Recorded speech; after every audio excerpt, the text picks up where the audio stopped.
Sir சாமியே sim கார்டுக்கு அலையுதான், பூசாரி புது செல்லு கேட்டாராம். புது செல்லு புது மொழிலாம் எடுத்து முடியாதா? இப்படி இருக்கு இவங்க சொல்ற கதை. இந்த சொந்தக்காரவங்க இருக்கா பாத்தியலா, அவங்க எப்படி தெரியுமா, ஈர பேனாக்கி பேனை பெருச்சாலி ஆக்கி விடுவாங்க. சார் உறவு உறவுங்கிறாங்களே, அந்த உறவை பத்தி நானும் கொஞ்சம் சொல்றேன் கேளுங்க. எங்க ஊர்ல எல்லாம் வரதட்சணை கொடுமை தலை விரிச்சு ஆடுது. ஒரு பொண்ணை கல்யாணம் பண்ணி கொடுக்கணும்னா 5 லட்சம் ரூபா இருந்தால் தான் அந்த பொண்ணுக்கு கல்யாணம் நடக்கணும்.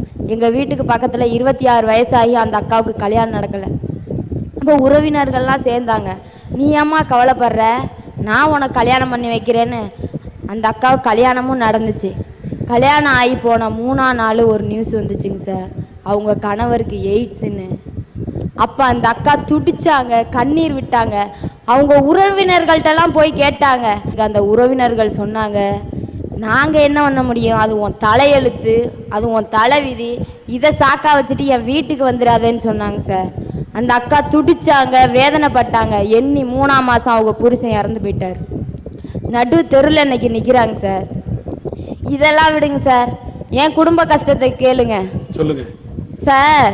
இந்த பொண்ணு என்ன உறவினர்களை பற்றி இப்படி பேசுதுன்னு நீங்கள் நினைக்கலாம். என் உறவினர்கள் என்னை காயப்படுத்தினதை கேளுங்க, நான் சொல்கிறேன். எங்கள் அப்பா ஒரு சாதாரண குடும்பத்தை சேர்ந்தவங்க, ரொம்ப கஷ்டம். 1 ரூபாய்க்கு உப்பு வாங்கி போட முடியாத நிலமையில இருந்தோம் சார். எங்கள் அப்பா சைக்கிள் ஸ்டாண்டில் போயிட்டு தினமும் கொண்டு வர்ற அந்த 10 ரூபா காசை வச்சு ஒருவேளை கஞ்சி குடிப்போங்க சார். அவ்வளோ வேதனை எங்கள் வீட்டில். அப்படி இருந்த சூழ்நிலையில் எங்கள் அம்மாவுக்கு ஒரு நாள் முடியாமல் வந்துடுச்சு. அப்போ ஹாஸ்பிட்டலில் கொண்டு போய் சேர்த்தோங்க சார். சார் சொன்னார், மூக்கில் சைனஸ் ப்ராப்ளம் வந்திருக்கு, 2 மூக்குலையும் சதை வளர்ந்துருக்கு, எலும்பு தாறுமாறாக வளர்ந்துருக்கு, ஆப்ரேஷன் பண்ணணும்னு. வழி இல்லை. நேராக என் தாய் மாமன்ட்ட ஓடுனேன். மாமா, அம்மாவுக்கு இது மாதிரி சதை வளர்ந்துருக்கு, விட்டால் செத்து போயிடும் போலுக்கு, ஒரு 25,000 ரூபா பணம் கேட்குறாங்க, குடுமாமான்னு சொன்னேன். நீ ஏன் கவலைப்படுறக்கா, உன் சொந்த தம்பி நான் இருக்கேன், உனக்கு 25,000 இல்லைக்கா 30,000 தர்றேங்க்கா, நீ கவலைப்படாதக்கா, எப்போக்கா வேணும்னு கேட்டாங்க. 3 மாதத்துல தா தம்பின்னு சொன்னாங்க. அந்த 3 மாதம் எங்கள் அம்மா கழிக்கப்பட்ட பாடு எனக்கு தாங்க சார் தெரியும்.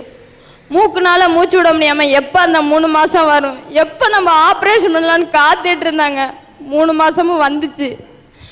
ஆப்ரேஷனுக்கு ரெடியெல்லாம் பண்ணிட்டு எங்கள் அம்மா போய் எங்கள் மாமாட்ட கேட்டாங்க, தம்பி ஆப்ரேஷனுக்கு பணம் தர்றேன்னு சொன்னியப்பா, கொடுப்பான்னு. நீ யாருன்னு கேட்டாங்க சார். நீ யாருன்னு கேட்டாங்க. எங்கள் அம்மா துட்டிச்சாங்க. டே நம்ம கூட பிறந்தவடான்னு கேட்டாங்க. அதுக்கு எங்கள் மாமா என்ன சொன்னாங்க தெரியுமா, நீ என் கூட பிறந்தவளா, கூட பிறந்தா பணம் வந்துருமா, நீ செத்தாலும் பரவாயில்ல பொழைச்சாலும் பரவாயில்ல, என் வீட்டை காலி பண்ணின்னு சொல்லிட்டாங்க சார்.